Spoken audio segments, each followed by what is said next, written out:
All right, boys, Pacers Thunder. We made it. Let's do this. So the biggest thing to me is this Pacers high-pace offense with Haliburton and Siakam. The spacing, the whole thing, versus this OKC amazing defense. It's been a little worse. Not that they've been too concerned about it, I would say. My guess will be as Haliburton, Nembhard, Nesmith, TJ all try to push off of makes and misses, or Siakam tries to get his leak-outs or whatever. I imagine that OKC is going to guard this stuff definitely better than the Knicks did. I mean, better than everybody has in these playoffs. Of course, the other side of the floor is interesting too, right? Whether it's like Haliburton having success on iHeart in screens, whether he's dropping back, whether he's switching on stuff, because maybe you'd prefer not to switch your big onto Haliburton, but sometimes it just happens. Like it happened to Cleveland with Jarrett Allen, though I think some of those were by design until they were like, yeah, this doesn't work. Or, Cat in the Knicks series. As far as countering OKC as a scorer, well, that's interesting. As a passer, I think Haliburton has done pretty much whatever he's wanted to do these whole playoffs. So if we do a quick refresher of like the last game versus the Wolves, when iHeart and Chet are in the game, it's Chet helping off of Jaden. And when I say shooter, I really just mean from three, because Nembhard does have that pull-up 2 game, right? And specifically that last game against the Wolves, it was like Jaden was open for a number of threes. Where Chet, he's going to help also. Chet did not play in this game. So again, I ask if there's one specific thing that they can go to in the series. It just works for them enough times in the half court. And then he's going to try to close out. And it's like, well, if you're not going to make those shots, you just don't really have a chance. That wasn't the only reason they lost, but yeah, it's iHeart on Gobert, and it's JDUB on Randall. If you want to repeat that for this series, you imagine it would be JDUB on Siakam. You would have iHeart on Turner, and then it would be Chet helping off of. I mean, you could do Nesmith or Nembhard. As far as his scoring goes, in the Cleveland series, sometimes he's really killing Jarrett Allen on a switch. Or in the Knicks series, having a lot of success putting Brunson or Cott in actions. OKC doesn't have a lot of guys that you can really mismatch hunt. I mean, hell, it would unshock me if OKC by their standards scaled it back a little bit to make Haliburton be a little less of a pass-first guy. And then you have anybody else having to attack versus this OKC defense. I mean, the Pacers' drive and kick game is great. This might be the one defense that can keep up with them. But we've seen OKC drop iHeart's minutes if they have to these playoffs. So in the Knicks series, maybe them just pushing off of whatever results in, Brunson is now on Siakam for a play, and they can't switch it out. They have their very aggressive help defense. They go for their deflections. Like sometimes a Hart or Chet will be on Siakam or Turner. And when a Hart's not in there, of course, Chet will end up on Miles Turner some. That's fine. I mean, they could do a million things. Like they could have Caruso on Miles Turner sometimes. They could have JDUB on Miles Turner. And to do all this, they concede threes, especially corner threes.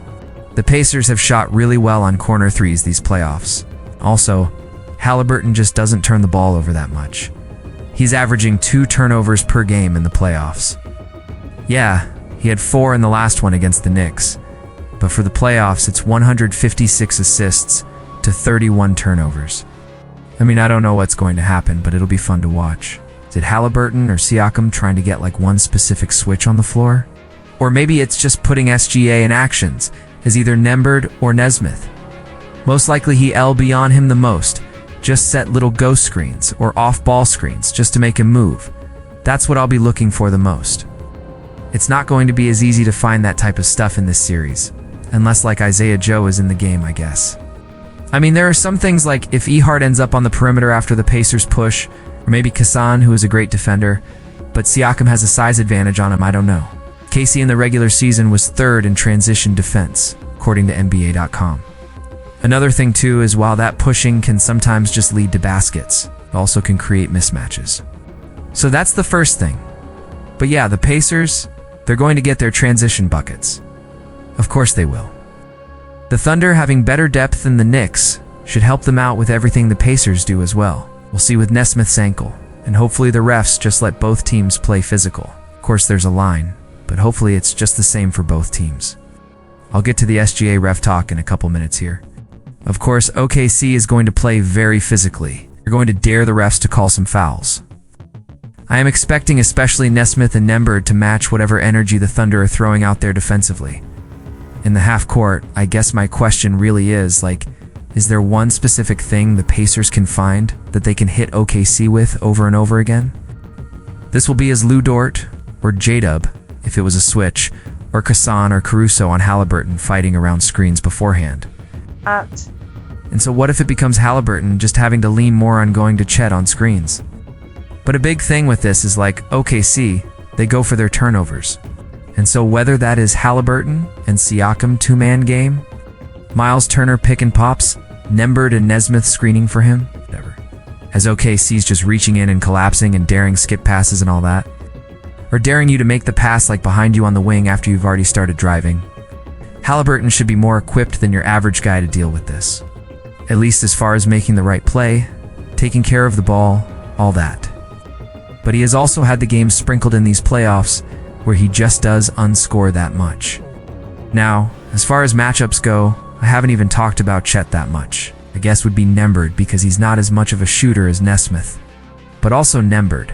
They're both shooting incredibly well from three these playoffs.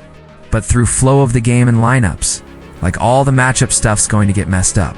It's looking at their last regular season matchup. JDUB opens the game on Siakam, but then as the game goes on, it's he's on Miles Turner some, he's on Holly for a bit, then he's on Nembhard for a bit, then it's back to Siakam. Hell, maybe it's Siakam.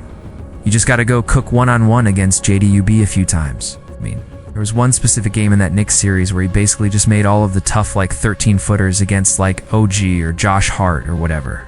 The dude guarded Jokic. I think at that point there's endless possibilities. Yeah, he was fouling him. He'll be fouling guys in this series, so it'll be tough. And of course, that is the shot that OKC concedes. Turner will get pick and pops with iHeart trying to close on them. We'll see just how scared of those OKC is, so we'll see. And we saw in the Wolves series when Randall had his back turned to the basket. That est when it could get scary with just somebody coming out of nowhere in this OKC defense, Kassan, whoever to strip him. But that is kind of where I want to start. They were allowing 35 threes attempted per game after the All-Star break, which is among the lower amounts. And if you go playoffs, it's the exact same thing. So we'll see what the Pacers do, because the closest we've seen to OKC being beaten these playoffs was the Nuggets selectively putting two to the ball on SGA, using the zone daring OKC's shooters more. Still trying to get good closeouts, of course. J-Dub likes to get into those really physical drives, and I feel like Nesmith has a better chance of staying upright on those. Some of them are going to be you gotta work on a one-on-one. You gotta go at Miles Turner dropping back on a screen. You saw him, snaking certain screens against Gobert in the Wolves series. Who knows, it could be the other way around with those two. I think a lot of it was because he would have these very small windows to shoot a three or attack off the catch. There would just be this very slight hesitation. So it's either you don't hesitate, or the Pacers do an even better job of having those windows be even smaller. Also, if they get beat on some backdoor stuff where Chet or iHeart are getting open rolls or whatever, then yeah, you're definitely in a tough spot defensively. I'll say Thunder in 6. And then it just becomes, can you cook against? Let us just keep saying Nesmith in a one-on-one. But I've certainly been wrong about the Pacers a couple times these playoffs. I did pick them against the Bucks, but that was it. Sure, I said they'd give the Cavs a good series. Knicks, I think I picked in 7, but whatever. When you're wrong, you're wrong. I just don't think you're going to slow him down that much. If it's both, I imagine he's on iHeart. I think Siakam is going to be helping off a Dort if we go off of that last regular season matchup. Les Nembhard just does a fantastic job. And between how good they've been on corner threes, the fact that they, especially Haliburton, just don't turn the ball over that much, and with the way they push, I think they can throw things at OKC's defense that are a bit different. I feel like your best chance is you gotta have some outliers that other teams do and really have. The Nuggets have Jokic. The Pacers have everything that makes them the Pacers. Does he go with the step back? The answer is a little bit of both. We'll see a bunch of guys on Siakam. Could we see Caruso on him at times? They might want to try picking him up early on possessions, but we saw with the Wolves it was better for them to actually just have Jaden back up a little bit because SGA, you give him a runway in that asset. Even then, he was still cooking them. And some of this is also going to come down to Chet is going to end up switched onto Haliburton sometimes. And Holly, does he drive at him? Would I really give Mathurin a chance to operate versus this OKC scrambling help defense? And Nesmith was making Brunson work really, really hard to get around screens and all that. But SGA is just really good, man. So we'll see if the doubles come. We'll see if they just dare OKC to be more of a three-point shooting team than they really like to be. And you got to get good closeouts, the whole thing. No, not really, but we'll see. Should also be said. The Pacers have shot an incredible percentage on corner threes these playoffs. If I had to pick one thing that could just create advantages for them, it could just be like, as I said before, like putting SGA in as many actions as you can. Double screens. I mean, SGA can guard, and there's certainly good defenders everywhere. But if there was one guy you were going to try to focus on here, it could just be him. Similar to earlier, the SGA ref talk will be a thing this series. He's just going to find some ways to get fouled. It's going to flail in a certain direction or whatever. Yes, a good amount of the fouls he draws will be totally legit. And the majority of his work is going to be him making like fadeaway free throw line jumpers. But okay. Besides all that, I mean, we'll see with Obi and Ben Shepherd and TJ. And do we get good Mathurin and not good Mathurin? Okay, other side of the floor? With OKC, I try to not have my only thinking be, will they put two to the ball on Shai?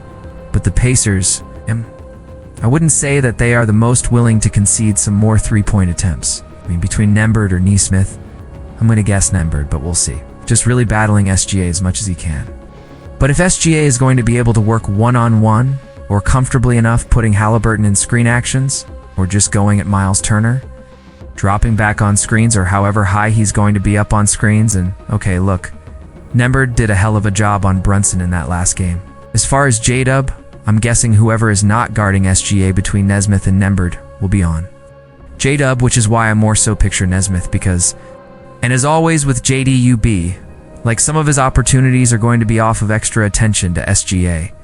And when JDUB was looking his worst these playoffs at times versus the Nuggets, other matchup stuff. I mean, Turner is going to be on whatever centers in the game, whether it's Ehart or Chet.